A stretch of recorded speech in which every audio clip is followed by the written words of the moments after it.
दीपावली के अगले दिन गोवर्धन पूजा की जाती है। लोग इसे अन्नकूट के नाम से भी जानते हैं। इस त्योहार का भारतीय लोक जीवन में बहुत महत्व है। इस पर्व में प्रकृति के साथ मानव का सीधा संबंध दिखाई देता है। इस पर्व की अपनी मान्यता और लोक कथा है। गोवर्धन पूजा में गोधन अर्थात गायों की पूजा की जाती है। शास्त्रों में बताया गया है कि गाय उसी प्रकार पवित्र होती है जैसे नदियों में गंगा। गाय को देवी लक्ष्मी का स्वरूप भी कहा गया है।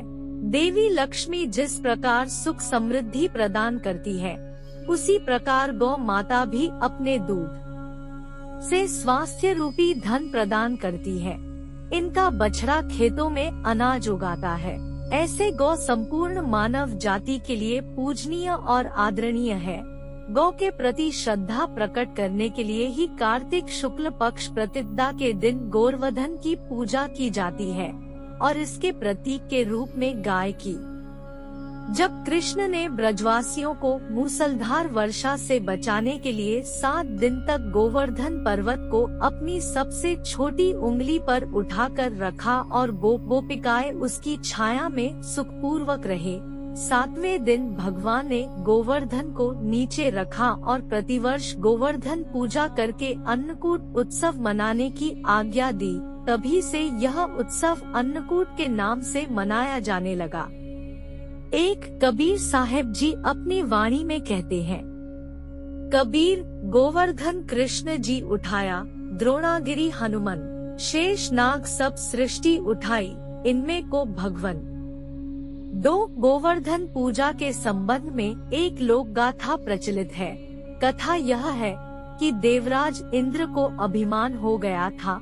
इंद्र का अभिमान चूर करने हेतु भगवान श्री कृष्ण, जो स्वयं लीलाधारी श्री हरि विष्णु के अवतार है, ने एक लीला रची। प्रभु की इस लीला में यूं हुआ कि एक दिन उन्होंने देखा कि सभी ब्रजवासी उत्तम पकवान बना रहे हैं और किसी पूजा की तैयारी में जुटे। श्री कृष्ण ने बड़े भोलेपन से मैया यशोदा से प्रश्न किया, मैया ये आप लोग किनकी पूजा की तैयारी कर रहे हैं?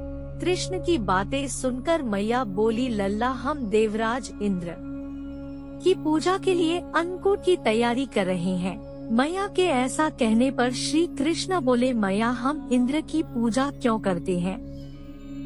मैया ने कहा, वह वर्षा करते हैं जिससे अन्न की उपज होती है, उनसे हमारी गायों को चारा मिलता है। भगवान श्री कृष्ण बोले, हमें तो गोवर्धन पर्वत की पूजा करनी चाहिए क्योंकि हमारी गाय वहीं चरती है। इस दृष्टि से गोवर्धन पर्वत ही पूजनीय है और इंद्र तो कभी दर्शन भी नहीं देते, व पूजा न करने पर क्रोधित भी होते हैं। अतः ऐसे अहंकारी की पूजा नहीं करनी चाहिए। लीलाधारी की लीला और माया से सभी ने इंद्र के स्थान पर गोवर्धन पर्वत की पूजा की। देवराज इंद्र ने इसे अपना अपमान समझा और मूसलाधार वर्षा आरंभ कर दी। प्रलय के समान वर्षा देखकर सभी ब्रजवासी भगवान कृष्ण को कोसने लगे कि सब इनका कहाँ मानने से हुआ है। तब मुरलीधर ने मुरली कमर में डाली और अपनी कनिष्ठा उंगली पर पूरा गोवर्धन पर्वत उठा लिया और सभी ब्रजवासियों को उसमें अपने गाय और बछड़े समेत शरण लेने के लिए बुलाया। इंद्र कृष्ण की यह लीला देखकर और क्रोधित हुए, फलत वर्षा और तेज हो गई। इंद्र का मान मर्दन के लिए तब श्री कृष्ण ने सुदर्शन चक्र से कहा कि आप पर्वत के ऊपर रहकर वर्षा की गति को नियंत्रित करें, और शेषनाग से कहा आप मेड़ बनाकर पानी को पर्वत की ओर आने से रोकें।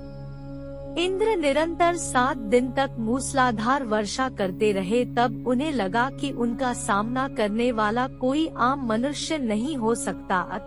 वे ब्रह्मा जी के पास पहुँचे और सब वृतांत कह सुनाया।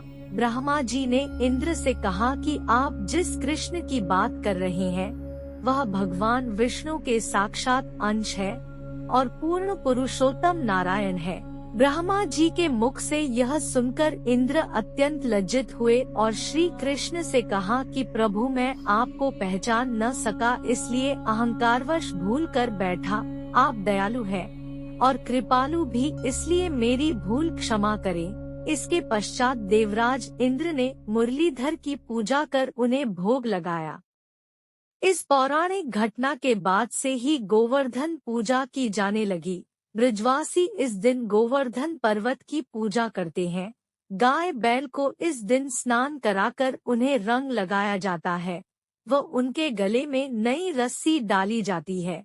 गाय और बैलों को गुड़ और चावल मिलाकर खिलाया जाता है।